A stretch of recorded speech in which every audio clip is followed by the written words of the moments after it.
Por lo general, cuando nosotros pensamos en una predicación de Jueves Santo, por lo menos así es lo que yo reflexiono, yo me imagino que eso se dará también en el caso de ustedes, lo primero que imaginamos es un pasaje de los Evangelios, un pasaje del Evangelio de algún relato de la pasión, donde nosotros vemos este momento de esta última cena que Jesucristo tiene con sus discípulos, después cuando van al Getsemaní y después finalmente es arrestado. Todo lo que ocurrió el día jueves.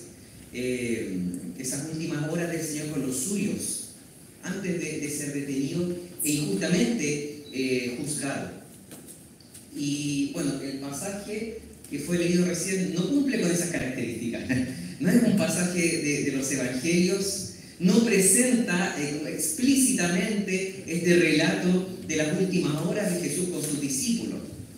Pero resulta que cuando vi hace tiempo atrás este texto bíblico, me pareció totalmente pertinente para un día como hoy, porque no presenta solamente la resurrección como un hecho, que de hecho lo es un acontecimiento histórico, sino que además de presentar el hecho de la muerte y resurrección de Cristo, la conecta con nuestro caminar espiritual.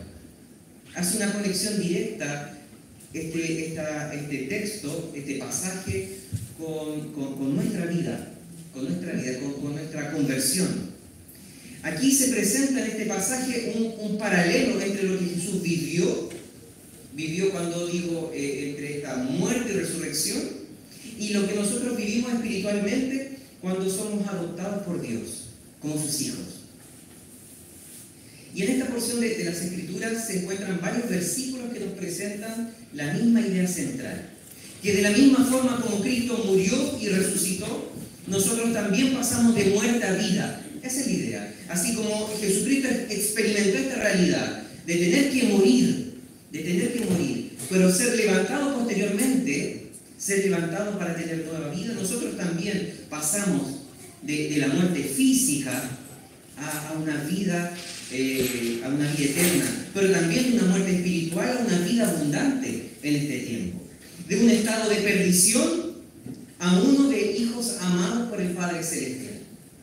Por ejemplo, el versículo 8 afirma: y si hemos muerto con Cristo, creemos que también viviremos en Él, o con Él. Y esta declaración que nosotros vemos en el versículo 8 está redactada como si se tratara de algo futuro, que viviremos con Él, con el Señor, si hemos muerto con Cristo. Pero pareciera, y podríamos decir con toda convicción, que se trata de una realidad que vivimos hoy, ahora, en el tiempo presente, si que ya hemos tenido un encuentro con Cristo para salvación, si ya hemos vivido y experimentado esta conversión que es dada por el Señor y operada por el Espíritu Santo. Podemos decir con toda convicción que ya vivimos con Él, que vivimos bajo su presencia y siendo Él nuestro Señor y Salvador. Incluso nosotros podríamos decir que la eternidad no es una realidad o como algo, que de repente parece eso como etéreo, decir algo, no una realidad o algo que comienza después de nuestra muerte física, como algo que vendrá después que morimos y ahí estaremos en el estado de eternidad. De repente existe esa idea, o cuando el reino de Dios sea totalmente establecido al fin de los tiempos. En realidad nosotros podemos decir que la eternidad se inicia ahora en este tiempo, en nuestra vida concreta de todos los días. Incluso, aun cuando nosotros pasamos dificultades, uno puede decir, pero ¿cómo estamos viendo un momento, un tiempo de eternidad con el Señor? Aún así, en las dificultades, en las crisis, en los momentos de dolor, ya estamos viviendo en la eternidad con el Señor. Así que nosotros podemos decir y ver esto en dos niveles, que nosotros estamos caminando por la eternidad y hacia ella. Caminamos por la eternidad, pero al mismo tiempo vamos hacia la eternidad.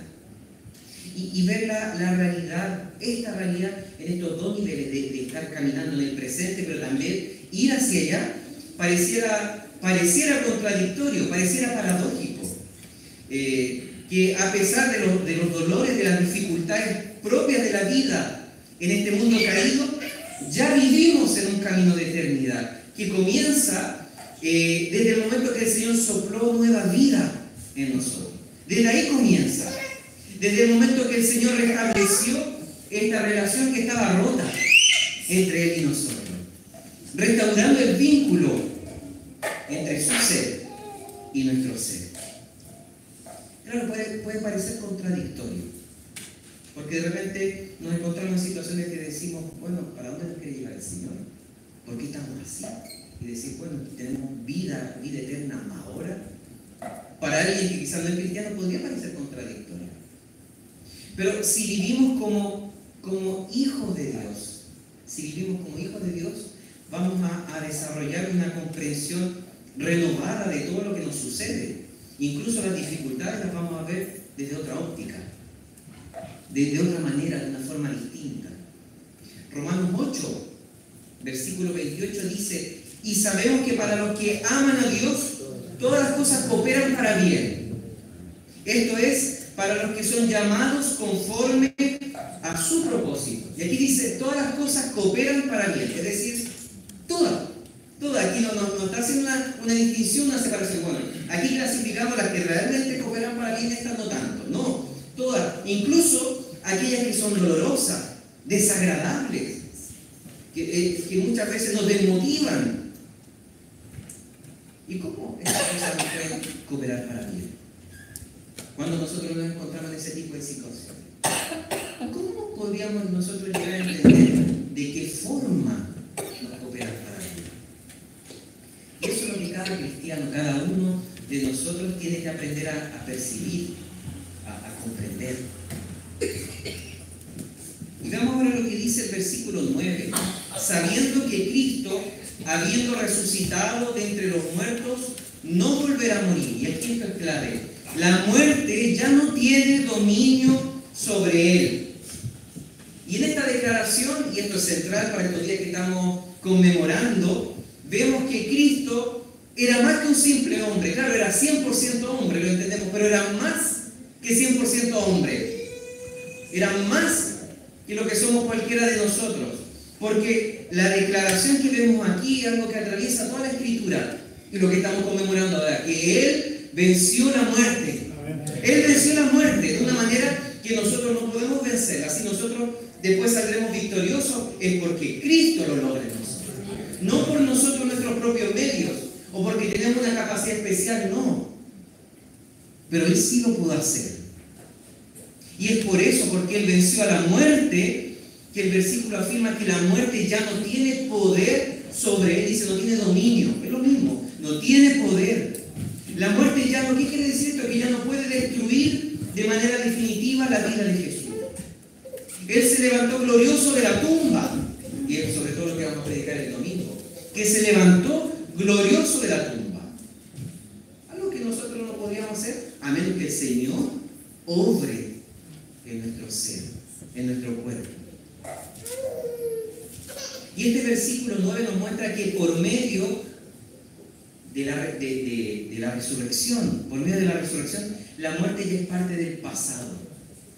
Ya es parte del pasado. Por eso afirma la muerte ya no tiene poder. Ya no tiene, ahora en el presente. Y este versículo nos presenta principalmente lo que ha sido vivido por Cristo, porque aquí está hablando que Cristo venció la muerte, que fue el Señor que la venció. Presenta esta realidad del Señor como el Salvador resucitado. Pero también es totalmente coherente si conectamos esta realidad de Cristo por cómo está presentado el pasaje que hace vínculos con nuestra vida. Es totalmente coherente si vemos la conexión de aquello de lo que ocurre con nosotros, lo que nosotros estamos viviendo. Es decir, que si hemos nosotros pasado de la muerte a la vida, como dice al inicio, si nosotros ya hemos vivido esto de la muerte espiritual, hemos pasado a esta vida abundante, vida eterna, que hemos experimentado este paso de un estado a otro, esta transición como Jesús, la muerte tampoco tiene poder sobre nosotros. Gracias al Señor, por la gracia del Señor, tampoco tiene poder sobre nosotros, así como no la ha tenido sobre Cristo. Podríamos decir que en nuestro caso somos algo así como beneficiarios de la redención. Porque claro, como hemos dicho, no es mérito propio, no es algo que es intrínseco a nuestro ser, sino es por la obra del Señor. hemos recibido y vivimos la transformación y la resurrección de Cristo. Entonces podemos decir que hay una similitud entre estos 3 días vividos por Jesús, o 4 si contamos también jueves en adelante, y nuestra vida, una similitud entre lo que vivió Cristo en esos días y nuestra vida antes, durante y después de nuestra conversión. Aquello que, como decía, ha sido operado por el poder y la obra del Espíritu Santo en nosotros. Y esta comparación de lo que vivió Cristo y lo que vivimos nosotros es muy explícita aquí. Por ejemplo, en el versículo 8, cuando señala, hicimos muertos con Cristo, nosotros, con Cristo, creemos que también viviremos con Él. Se hace el vínculo constante. Lo que vive Cristo lo vivimos nosotros, porque estamos unidos al Señor. Entonces, lo que Él ha vivido, nosotros también lo viviremos. Y eso debiese ser una alegría, el saber que esta transición, que es este paso de un estado a otro, que el Señor experimentó entre jueves y domingo, también lo podemos vivir. Debiese provocar gozo en nosotros. Alegría debiese ser el conocer que de la misma manera como la muerte no tuvo poder sobre el Señor, tampoco tiene poder sobre nuestra vida. Tampoco nos va a atar, nos va a retener. Y eso nos lleva al resultado obvio de todo esto, y lo que presenta el mismo pasaje, que a aquellos que estamos en Cristo Jesús no hay condenación. No hay condenación. Y cuán importante es que nosotros como cristianos podamos vivir esta realidad, que ya no existe para nosotros como hijos del Señor condenación. Que podamos manifestar en nuestra manera de vivir que hemos entendido y asimilado bien, que hemos sido liberados de la esclavitud del pecado y de la condenación. ¿Y por qué se los digo que es importante que podamos entenderlo y asimilarlo, vivir esta realidad? Porque es fácil ver muy seguido a personas cristianas que viven durante años con amargura, durante años con un peso, con una mochila demasiado pesada, muy difícil de llevar, muchas veces con un pesimismo arraigado en el corazón.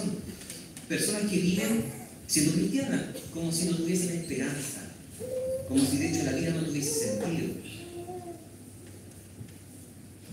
como si la condenación estuviese presente todavía. Cuán importante es que meditemos en esta verdad, en la liberación dada por el Señor. Y cuán importante es lo que vamos a estar viendo en un rato más, la proclamación de la Santa Cena, que así como el Señor liberó a su pueblo de la esclavitud de Egipto, hubo liberación ahí. De la misma manera, a través de la Santa Cena estaremos proclamando que el Señor también nos ha liberado. Entonces debemos vivir como personas liberadas justamente, personas que ya no están aferradas, que no están amarradas a las cadenas de la condenación, a las cadenas del pecado, de la maldición y el poder del pecado. Que ya no vivimos así, porque el Señor ha roto esas cadenas. El Señor ha roto esas cadenas. Por lo mismo, nuestro estado como cristianos, es verdad que vamos a pasar por momentos de dificultad. Si la vida ahora no cambia a un estado de perfección, no. Vamos a estar viviendo momentos dolorosos. Va a ocurrir. Pero que vivamos esos momentos de dolor, momentos de dificultad, de un enfoque, una mirada que nos dará el Señor. No con ese peso de amargura constante, de dolor permanente. Vivamos y experimentemos esta realidad de la no condenación, el hecho que ya no existe esa condenación para nosotros. Y cuando afirmamos que la muerte ya no tiene poder sobre nosotros, es porque deberíamos estar justamente experimentando una vida abundante, una vida plena, aquella que viene del Señor. Y cuando hablamos y la Biblia presenta esta idea de vida abundante, no es simplemente sobrevivir, no es solamente vivir y ver que los días pasan y seguir una rutina mecánica, sino valorar que la vida que nos da el Señor es una vida de gozo, una vida plena, una vida de llenura del Espíritu Santo. Y esta vida plena, vida abundante, debería ocupar todo nuestro ser. No simplemente tener como chispazos de gozo, de alegría de vez en cuando, no. Debería ser un estado permanente en nosotros. Si hemos sido salvados por Cristo, no debemos vivir como si estuviéramos todavía perdidos. Eso es, a fin de cuentas. No podemos estar viviendo como si estuviéramos todavía perdidos y ya hemos sido salvados. Por el contrario, en Jesús podemos experimentar esta vida eterna. El versículo 11 sostiene, afirma: así también ustedes considérense muertos para el pecado, pero vivos para Dios en Cristo Jesús. Desde el inicio de este capítulo, incluso antes de la porción que leímos, mucho antes del inicio del capítulo 6 de Romanos, podemos constatar que esta idea es muy presente. Nosotros estamos muertos para el pecado, pero vivos en Jesucristo. Vivos en Jesucristo. Y eso ya lo define todo. Marca una diferencia radical y completa con simplemente estar vivo, biológicamente hablando. Y aquí es importante entender que podamos entender que no se trata de una relación de a dos, sino de a tres. Incluso podríamos decir de a cuatro, bíblicamente hablando. Pero según lo que nos presenta este versículo en particular, una relación de a tres. ¿A qué quiero llegar con esto? ¿A qué me refiero? Que a veces en la cultura popular está la idea de que es suficiente con ser creyente. Sí, yo creo en Dios. De hecho, lo dijimos en un par de predicaciones atrás, en la primera. Yo creo en Dios, y listo. Hay personas que van a ser incluso más radicales, van a decir: yo creo en Dios a mi manera. Y ya hay gente que con eso ya está todo zanjado y ya se compró la marcelina en el cielo, como muchas veces algunos dicen. ¿Pero acaso eso está bien? Eso tengo una relación, creo en Dios y punto, sé que Él existe y listo, soy creyente. ¿Es suficiente? ¿Acaso es suficiente? Bueno, si estudiamos la Biblia con seriedad, de manera honesta, cuando digo de manera honesta, sin tratar de maquillarlo, tergiversar lo que dice, la respuesta es claramente no, no es suficiente. Simplemente cree que uno es creyente, crea en Dios a su manera y listo. Por eso les decía que según lo que plantea este versículo en particular, se trata de una relación de a tres personas, de tres. El versículo dice que estamos vivos para Dios, es decir, para el Padre, en la unión con Cristo Jesús. El lugar de Cristo es fundamental aquí. Claro, estamos vivos para con Dios, tenemos una relación con el Padre Celestial, pero esa relación existe en la medida que es a través de Jesucristo. Jesús es fundamental y central. Estamos vivos, como les decía, en la medida que estamos unidos a Él. Y necesitamos vivir esta comunión con Cristo, que es permanente y que nos hace ser parte de su cuerpo. No se trata solo de decir: sí, yo creo en Dios, o sí, yo soy creyente. Porque, como también lo hemos mencionado en algunas predicaciones de la primera, hasta Satanás cree en Dios. Dice la Biblia que Satanás cree y tiembla. Entonces cree en su existencia. El asunto pasa por lo siguiente: ¿vivimos nosotros como cristianos en unión con Jesucristo? Esa es la pregunta clara aquí. ¿Vivimos en unión con Jesucristo? Él ocupa, el Señor Jesucristo, el lugar central de nuestra vida. ¿Estamos conectados a Él? ¿Somos parte de su cuerpo? ¿O somos simplemente miembros de una denominación? Como podríamos ser miembros adherentes de cualquier asociación. Entonces, ¿cuál es el lugar que ocupa Cristo en nuestra vida? Este versículo 11, lo que dice aquí es clave. Porque la Semana Santa tendrá sentido para nosotros solo si hemos sido traídos de la muerte espiritual a la vida a través de Cristo. Solo así tendrá sentido para nosotros esta Semana Santa que estamos celebrando según el calendario. Si realmente nosotros hemos pasado de un estado de muerte a un estado de vida a través de Jesús, permaneciendo, como dice el versículo, permaneciendo en unión con Él. Porque si no hemos vivido eso, si no hemos vivido este paso, si no ha venido a nosotros esta nueva vida, este nuevo nacimiento del que hablábamos para el aniversario de la iglesia, si no logramos entender espiritualmente, entonces solo se trata de una fiesta religiosa. Podemos hacer una pausa de 3 días toda la semana. Es simplemente una fiesta que celebramos como nada más si no logramos entender esto, o si no lo hemos vivido. Finalmente, ya para ir cerrando, ¿cómo nosotros nos posicionamos frente a la muerte y resurrección de Jesucristo. ¿Cómo nos posicionamos? ¿Cómo nosotros asumimos esta realidad, esta verdad? ¿Cómo la enfrentamos? ¿Qué pensamos? ¿Cómo la vivimos? ¿Qué creemos de esto? Sobre la muerte y resurrección de Jesucristo. ¿Hemos vivido una conversión? ¿Hemos vivido este paso que lleva a la vida eterna? Son preguntas sobre las cuales nosotros debiésemos reflexionar. Y claro, ¿no? Como les decía al inicio, incluso dije en la oración, no solamente ahora, porque en realidad estamos hablando de 3-4 días en esta semana, al año. Deberíamos reflexionar siempre en esto.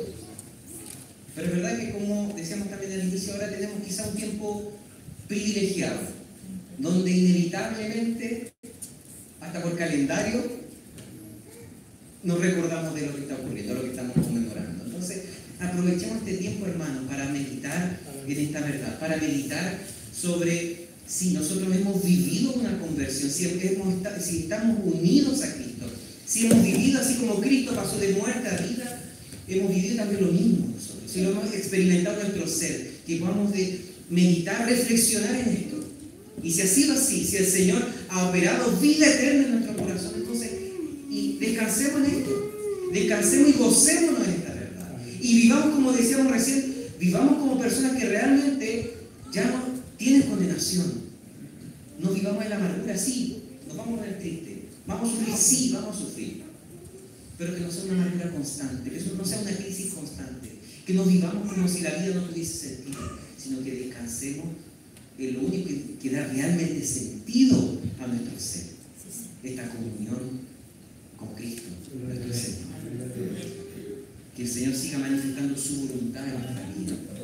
Y que esta verdad sobre la cual decimos que es importante que meditemos también nosotros, sintamos el impulso del Espíritu Santo para ir a predicarla, para anunciarla, para compartirla con nuestros vecinos, amigos, familiares. Yo creo que todos los que estamos aquí presentes tenemos al menos un familiar que no es cristiano. Siempre habrá la oportunidad de meditar y conversar de esto. Así que aprovechemos también este tiempo. Incluso gente que no es cristiana que se anda, como en Navidad pasa, un poquito más sensible en esta fecha. Quizás la oportunidad para lanzar la semilla. ¿Quién sabe? El Señor, si su voluntad, hará crecer el Evangelio en ese corazón. Oremos. Padre.